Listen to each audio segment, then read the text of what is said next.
Webinars DGE, Direção-Geral da Educação do Ministério da Educação,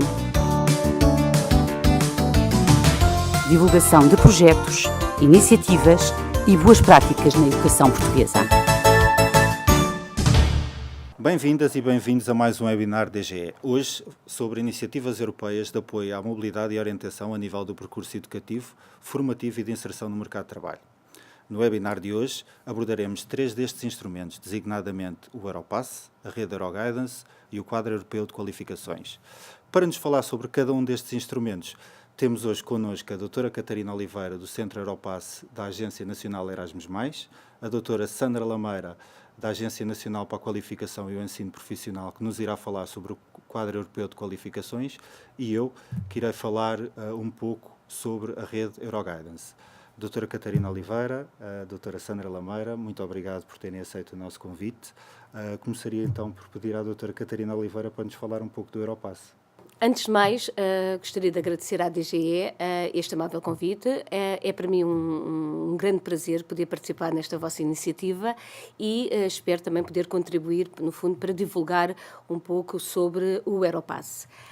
O Europass é uma iniciativa comunitária, portanto foi criada em 2004 pela Comissão Europeia e pelo Parlamento Europeu e que visa precisamente alcançar a transparência das qualificações e competências entre os cidadãos para que consigam realizar uma mobilidade entre os Estados-membros, quer seja uma oportunidade de aprendizagem, um estágio ou mesmo uma oportunidade de emprego que seja feita de uma forma bastante acessível.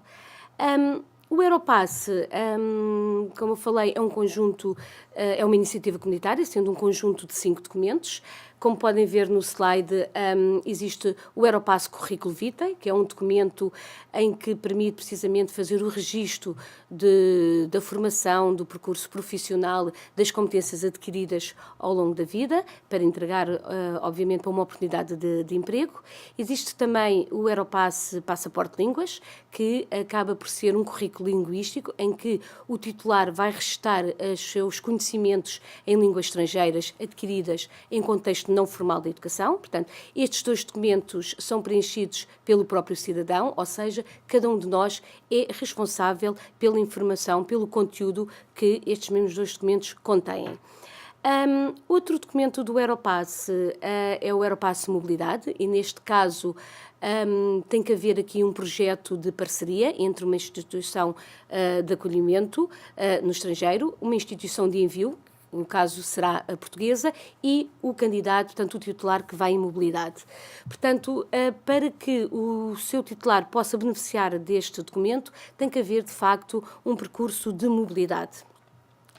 Este documento, a sua emissão é da responsabilidade do Centro Nacional Europass. O Europass Suplemento ao Diploma é outro documento do Europass e, como o próprio nome indica, é um suplemento, vai complementar informação que o próprio diploma tem. É um documento bilingue, precisamente para facilitar a integração no mercado de trabalho pelo seu titular. E o último documento do Europass é o suplemento ao certificado. Neste caso, é um documento muito semelhante ao anterior, portanto, mais uma vez é um suplemento ao próprio certificado e sempre tendo por objetivo facilitar a integração no mercado de trabalho, mas neste caso para o ensino profissional. E lá está, este documento é da responsabilidade das instituições de formação profissional. Paralelamente a estes documentos, o Centro Nacional Europass em Portugal percebeu a necessidade de se criar um kit de formação que ajude a desenvolver precisamente o currículo europeu, atendendo ao mercado de trabalho. Temos consciência e noção de que muitos currículos que o empregador ou o recrutador está a analisar não vão ao encontro das suas necessidades e por isso percebemos que é importante desenvolver esta ferramenta. O kit encontra-se no site do Centro Nacional Europass, como podem verificar. E é um conjunto de 17 módulos. Todos estes módulos falam sobre a importância do Europass, a importância de construir um portfólio de documentos e, acima de tudo, focamos muito as soft skills, ou seja, as competências transversais. É muito importante que, quando o recrutador está a selecionar um currículo, para além das competências, ou seja, para além da formação, da experiência profissional, hoje em dia o empregador dá muita importância à aquisição destas competências. Por isso, neste kit poderão encontrar as competências top que o empregador procura quando está a ler a fazer a seleção de um currículo, nomeadamente a capacidade de comunicação, gestão de conflitos, trabalho de equipa, gestão de stress, gestão de tempo e, portanto, cada módulo destes é composto por um questionário sobre a respectiva temática para que depois possam colocar no currículo e para, no fundo, que acaba por fazer toda a diferença quando o recrutador está precisamente a fazer a seleção dos currículos. Depois, ao longo deste módulo, nós vamos dando algumas dicas e sugestões de como é que se deve melhorar o currículo, preencher passo a passo. Vamos disponibilizando alguma informação também, nomeadamente ao nível de como é que se está numa entrevista de trabalho, o que é que se deve, o que é que se pode levar, o que é que não se pode levar, a importância de ter uma carta de motivação, a postura durante a entrevista de trabalho. Portanto, este kit tem aqui um conjunto de dicas, no fundo, para favorecer e facilitar a entrevista de trabalho de um cidadão português. Doutora Catarina Oliveira, muito obrigado pela sua intervenção, concisa e muito objetiva. Pedia agora à doutora Sandra Lameira que nos falasse um bocadinho, que nos explicasse o quadro europeu de qualificações. Obrigada, João, pelas simpáticas palavras e pela possibilidade que deu à ANCAP, o João e a DGE, para podermos partilhar convosco informação sobre o instrumento europeu, Quadro Europeu de Qualificações. E então apresentar-vos de uma forma sucinta, como solicitou o João, o que é este instrumento europeu. Ele foi instituído pela recomendação do Parlamento Europeu e do Conselho em 23 de abril de 2008 e o objetivo essencial deste instrumento é ele ser um quadro de referência comum que permita fazer corresponder os sistemas de qualificações dos vários países, funcionando como um dispositivo de tradução ou comparação dos níveis de qualificação desses mesmos países, de forma a tornar as qualificações desses sistemas mais claras e compreensíveis para todos, não só a nível nacional, como também a nível internacional. Visa assim promover a mobilidade dos cidadãos entre países, facilitando a aprendizagem ao longo da vida, enquadra todas as vias de aprendizagem, não só as formais, como as informais e as não formais, é um quadro que não pretende atribuir qualificações nem descrever qualificações específicas, e porque a atribuição dessas qualificações permanecerá sempre a cargo dos órgãos nacionais competentes dos diferentes países. Portanto, também não pretende substituir nem definir sistemas nacionais de qualificações. Trago aqui um exemplo da importância do quadro na leitura, por exemplo, para um empregador que está num país A, que pretende perceber qual era o nível de qualificação de um indivíduo que vem do país B. Posso, por exemplo, dar o exemplo do nível 2 de qualificação no país B. O quadro europeu de qualificações referencia esse nível 2 também ao nível 2 do quadro europeu e, por exemplo, no país A, esse nível 2 do quadro corresponderá a um nível 3 num outro qualquer país. Este instrumento europeu tem alguns conceitos essenciais e básicos que nos parece importante partilhar convosco. Ele estrutura-se em 8 níveis de qualificação e utiliza uma abordagem baseada em resultados de aprendizagem. Portanto, desde 2008 que falamos desta nova abordagem dos resultados de aprendizagem.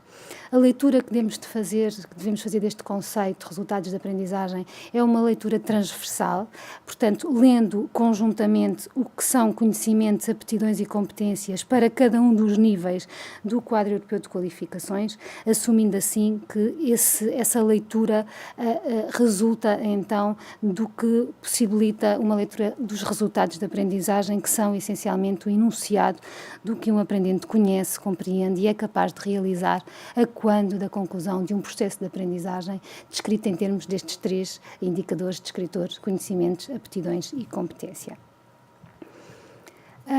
Qual é para nós, para a agência, para Portugal, a mais-valia da utilização desta abordagem em resultados de aprendizagem? Portanto, o quadro não foca a sua atenção nos processos de aprendizagem, como todos os sistemas nacionais têm vindo, ou tinham vindo a fazer até aqui. Portanto, o foco não é na duração, nem nos conteúdos, nem nos métodos, mas sim, como eu já dizia no conceito, centra-se efetivamente no que o indivíduo deve conhecer, compreender e ser capaz de fazer no fim de um processo de aprendizagem. Permite, assim, que os aprendentes demonstrem de uma forma mais clara e explícita o que foram apreendendo, os seus conhecimentos, aptidões e competências, e permite também apoiar os indivíduos que foram apreendendo e adquirindo conhecimentos ao longo da sua experiência de vida, possibilitando também e valorizando muito a validação das aprendizagens não formais e informais. Por outro lado, tem como objetivo claro aumentar, potenciar a transparência das qualificações atribuídas fora dos sistemas nacionais, nomeadamente competências e qualificações que dão resposta a setores, a setores com certificações internacionais ou certificações de empresas multinacionais. Como é que Portugal fez a sua articulação com o quadro europeu de qualificações? Portugal criou o Quadro Nacional de Qualificações em 2007, sendo que este Quadro Nacional de Qualificações entra em vigor a 1 de outubro de 2010. Este quadro nacional, o nosso Quadro Nacional de Qualificações, é um quadro de referência único para classificar todas as qualificações produzidas no sistema educativo e formativo, independentemente das vias de acesso. Portanto, falamos do ensino básico ao doutoramento. No caso português, o processo de referenciação demonstrou que existe uma relação clara e direta entre os níveis e os descritores do quadro nacional com os descritores do quadro europeu de qualificações. O que se pretende em Portugal, e já fomos fazendo esse trabalho em algumas modalidades do sistema educativo e formativo nacional, é que todos os certificados e todos os diplomas emitidos possam incluir uma referência expressa, não só, obviamente, ao nível do quadro nacional, mas também ao nível do quadro europeu de qualificações. Doutora Sandra Lameira, muito obrigado pela sua intervenção, também muito clara, e eu espero que realmente consiga elucidar quem nos está a ver. Eu agora vou falar um pouco sobre a rede Euroguidance e começaria por explicar o que é a rede Euroguidance. É uma rede europeia que tem os objetivos de promover a dimensão europeia na orientação, disponibilizar informação de qualidade para fins de aprendizagem e mobilidade e promover a orientação ao longo da vida. Os centros Euroguidance têm como missão colaborar entre si para promoverem a mobilidade e apoiar os técnicos e os indivíduos para que estes possam compreender melhor as oportunidades existentes a nível de educação e formação ao nível europeu. Estes centros Euroguidance têm como um grupo-alvo principal os técnicos e os decisores nos setores da educação e do emprego e, através do trabalho destes técnicos, depois os centros Euroguidance têm também beneficiários secundários destas intervenções, que são os profissionais da educação no geral, os alunos e os encarregados de educação. E esta divisão, que é artificial, mas que eu usei para explicar agora esta questão do grupo-alvo, está muito bem plasmada no site do Centro Euroguidance Europeu, em que os conteúdos estão feitos em função dos nossos destinatários principais e secundários, e eu voltarei a isto já a seguir. A rede Euroguidance, o que faz? Organiza seminários, formações, visitas de estudo com o objetivo de fortalecer a interação entre a comunidade de técnicos de orientação, quer ao nível nacional, quer ao nível europeu, fomenta a cooperação entre os diferentes parceiros e organismos que atuam no campo da orientação e da educação, coopera com outras redes europeias nos domínios da orientação, educação, emprego e mobilidade, disponibiliza informação atualizada sobre oportunidades de educação, formação, mobilidade a um nível nacional e comunitário, divulga informação sobre os vários sistemas de intervenção que existem nos países parceiros e partilha também boas práticas, ferramentas e métodos de trabalho no âmbito da orientação. Vou falar agora um bocado do Centro Euroguidance português. Este centro está integrado na rede europeia. Em Portugal é coordenado pela Direção-Geral da Educação e tem dinamizado uma série de atividades que tem realizado anualmente, das quais eu destacaria, por exemplo, as jornadas de trabalho, que são jornadas em que se promove um momento de partilha interpares entre os vários técnicos que desenvolvem o seu trabalho em contexto educativo. Temos também um programa de formação contínua que vai entrar agora na sua 3ª edição, em que disponibilizamos aos técnicos dos setores da educação e do emprego uma formação em várias áreas relevantes, totalmente na modalidade de B-Learning, Blended Learning. Esta formação é acreditada pela Ordem dos Psicólogos e conta com a colaboração e o desenvolvimento também de vários membros da Academia. Organizamos também, já vamos para a 4ª edição do nosso Seminário Internacional de Psicologia e Orientação, que temos sempre conferencistas de referência e promovemos também os momentos mais ligados à prática, através de workshops. Estamos neste momento a tentar implementar um prémio de boas práticas na orientação e temos também um repositório de instrumentos técnicos que se constitui como um conjunto de documentos de referência para apoiar a prática dos técnicos. Em termos de recursos, o Centro Euroguidance Portugal é constituído por uma equipa que está sempre disponível para responder a questões e prestar informações, quer através de e-mail, quer através de telefone. Temos o site Euroguidance europeu, em que fazemos a ponte com os vários centros ao nível europeu, transmitindo as informações mais relevantes de eventos que vão acontecendo, iniciativas, e depois o próprio site, como eu falei há pouco, do Centro Euroguidance Portugal, tem conteúdos específicos para profissionais, para alunos, para encarregados de educação. Eu destaco, por exemplo, um conjunto de publicações que nós temos relativas ao papel da orientação, quer de professores, quer de pais, quer de alunos, ou seja, os nossos conteúdos são diferenciados. Neste site encontram, por exemplo, uma área de alunos em que tem um conjunto de recursos multimédia que não só apoiam as decisões relativas ao percurso educativo, como também apoiam uma eventual experiência de mobilidade. Temos recursos para profissionais, temos recursos para pais, portanto é um site que nós estamos em crer que acrescenta bastante valor à nossa missão. E relativamente aos profissionais de educação que não tenham acesso a este site e que queiram integrar a nossa mailing list para que possam receber todas as informações do Euroguidance, nós temos este endereço de e-mail, que é o euroguidance-pt@dge.mec.pt, onde poderão inscrever-se na nossa webmail e passam a receber todas as informações relevantes.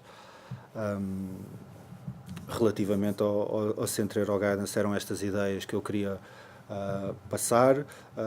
Em nome da Direção-Geral de Educação, resta-me agradecer o precioso contributo da doutora Catarina Oliveira e da doutora Sandra Lameira, agradecendo-lhe também a si a atenção dispensada a mais este webinar e informando também que quaisquer questões que deseje colocar, poderá fazê-lo através do endereço que neste momento está a passar em rodapé.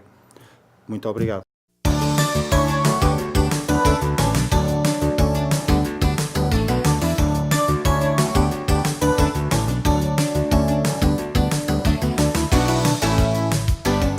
Webinars DGE, Direção-Geral da Educação do Ministério da Educação,